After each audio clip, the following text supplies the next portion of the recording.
kita berbicara di sesi diskusi. Terima kasih, mohon maaf atas kekurangan. Assalamualaikum warahmatullahi wabarakatuh. Waalaikumsalam, terima kasih Bu Tosya. Kita berharap sih semua penyuluh semangat kayak Bu Tosya ya. Jadi semangatnya mengalir ke kami juga. Kita lanjut ke Bu Dasi ya, mudah-mudahan semuanya udah lancar. Bu Dasi. Ya, baik. Terima kasih Bu Tiur. Bismillahirrahmanirrahim. Mudah-mudahan yang ini lancar. Saya lanjut ya, Bapak Ibu sekalian. Jadi setelah pemberlakuan Food Safety Law oleh otoritas Cina per 11 Oktober, kemudian kita mendapat informasi pengumuman penolakan semua konjek chips dari Indonesia per tanggal 1 Juni 2020. Nah, itu selanjutnya kami sambil bersosialisasi dengan kabupaten kota, para petani dan eksportir, itu kita menunggu dari Kementerian Pertanian koordinasinya dengan pemerintah Cina.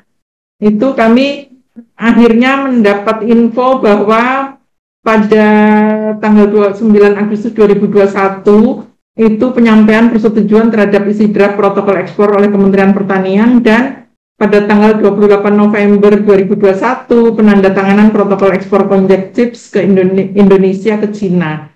Nah, itu berita yang kita tunggu. Kemudian kita makin terkejar untuk segera bisa melaksanakan pendaftaran lahan porang. Nah, kemudian kami bergerak untuk ke Kabupaten Porang itu mensosialisasikan alur pendaftaran.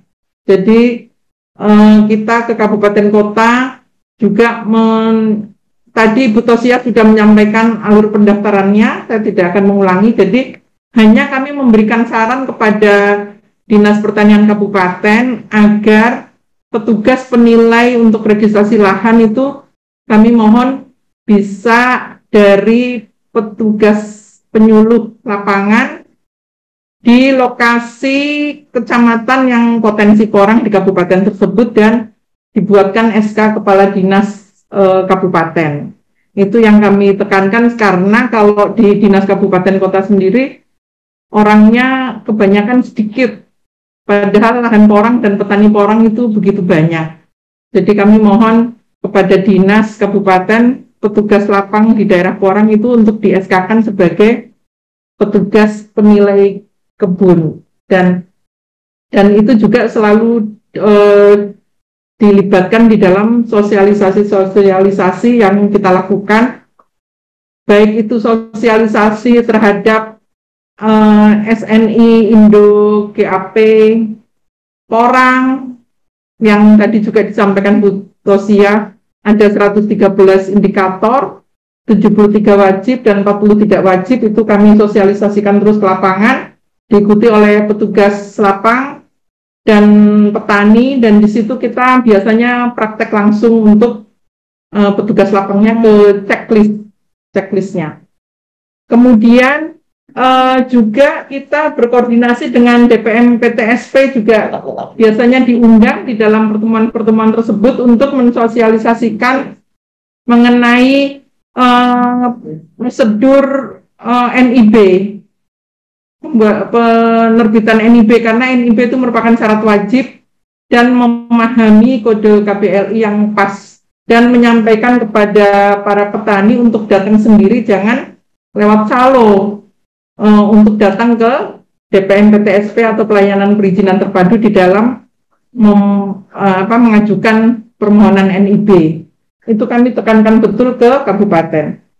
Nah, ini rekapitulasi kegiatan yang kami lakukan oleh Dinas Pertanian Provinsi dan Pusat. Yang saya warnai merah itu yang dilakukan di provinsi. Jadi yang pertama dulu 8 Februari 2020 itu rapat koordinasi dengan Dishub, Dinas Kehutanan, karena waktu itu masih merupakan sebelumnya produk binaan, komoditas binaan Dishub, sehingga banyak pertanyaan, bahkan mempertanyakan kenapa sekarang ditangani oleh pertanian, padahal di SUT itu tidak ada masalah, karena mereka belum paham bahwa itu harus diregistrasi lahannya, dan registrasi itu adalah penilaian terhadap GAP, budidaya yang baik dan benar. Sedangkan kalau di Dinas Kehutanan itu adalah registrasi semacam data saja, data-data saja. Jadi kita juga melakukan rapat koordinasi penyusunan SOP, SSOP ke kabupaten mulai bulan Juli 2020 di Madiun, kemudian sosialisasi persyaratan ekspor porang, dan kita mengikuti semua yang dilaksanakan oleh pusat. Kemudian kita juga melakukan audiensi di DPRD terkait porang. Kemudian ada banyak sekali sosialisasi FGD porang dan sebagainya, sampai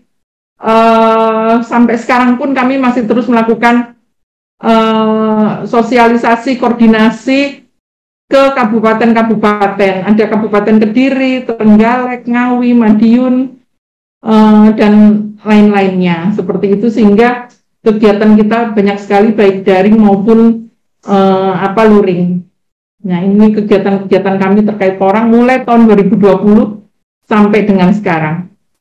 Dan kita menyampaikan kepada kabupaten kota bahwa petani-petani di dalam memenuhi pemenuhan syarat yang tertera di checklist GAP itu kan ada pelatihan-pelatihan manajemen budidaya misalnya. Walaupun mereka punya pengalaman, tapi bukti-bukti itu perlu, termasuk untuk K3 dan sebagainya, misalnya PHT, kemudian penanganan penggunaan pestisida dan sebagainya. Itu kami meminta kepada Dinas Pertanian Kabupaten maupun ke kecamatan atau siapapun yang bisa menyelenggarakan itu, maka buatlah sertifikat sebagai bukti. Nah, ini beberapa contoh sertifikat pelatihan yang sudah dilakukan oleh kabupaten, dan Gapoktan sendiri juga ada yang melakukan. Ini yang saya tunjukkan adalah Madiun dan Kediri, tetapi ada Gapoktan yang melakukan pelatihan sendiri dan mereka mengundang narasumber dan mereka menerbitkan sertifikat. Nah, dengan proses-proses tersebut, maka sampai tanggal 25 Maret 2022 dari Dinas Pertanian Ketahanan Pangan Provinsi Jawa Timur telah menerbitkan 708 surat keterangan registrasi kebun. Ya, itu sudah seluas 2.700,321 hektar. Itu ada 10 kabupaten yang sudah berhasil mengirimkan rekomendasi ke kita. Jadi ada 10 kabupaten yang sudah ke register kebunnya. Nah, ini mulai 21 Januari 2022 kita mulai menerbitkan, kemudian 31 Januari, 11 Januari, 18 Februari, kemudian 24 Februari, 1 Maret, dan 9 Maret. Itu kemudian 10 Maret, 15 Maret, 18 Maret, 22 Maret 2022 itu yang terakhir, sehingga total sudah 708.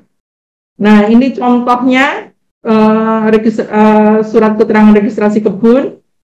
Nah, kemudian ini 16 Maret ada rekomendasi Kementan, Barantan ke GACC itu dari 22 perusahaan, dari Jawa Timur ada 6 ya, yang perusahaan yang direkomendasikan memenuhi persyaratan IKT. Kemudian kita punya bantuan kegiatan dari APBN di tahun 2022 ini memang sedikit ya, tapi yang ini sebagai bentuk 2022 ini ada beberapa 8 kabupaten, bantuannya 22.500 kantap per hektar. Kemudian ini dari APBD ada 5 kabupaten yang kita juga ada bantuan akselerasi pengembangan budidaya porang berupa pemberian bantuan benih porang katak dan pupuk organik. Nah, kalau registrasi kebun usaha yang melalui Suketeki ini memang belum lancar ya Bu Tiur. Jadi kalau yang masuk ke provinsi itu baru 9.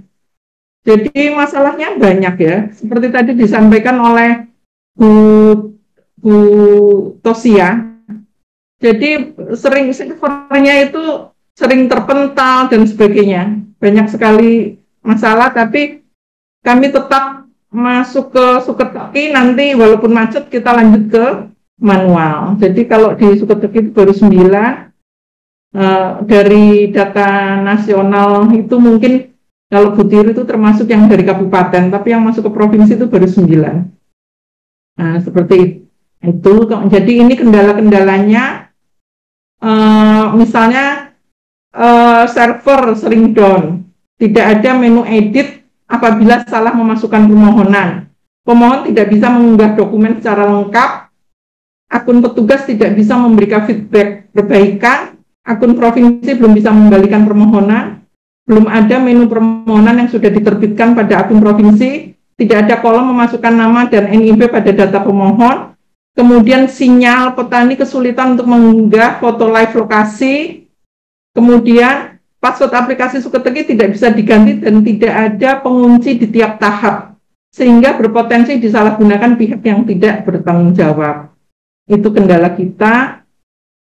Ini foto-foto kita, jadi bukti-bukti kita ke lapangan dan melakukan sosialisasi serta menjadi narasumber di berbagai tempat. Saya kira itu dari kami, Bu Tiur. Terima kasih. Waktu saya kembalikan. Assalamualaikum warahmatullahi wabarakatuh.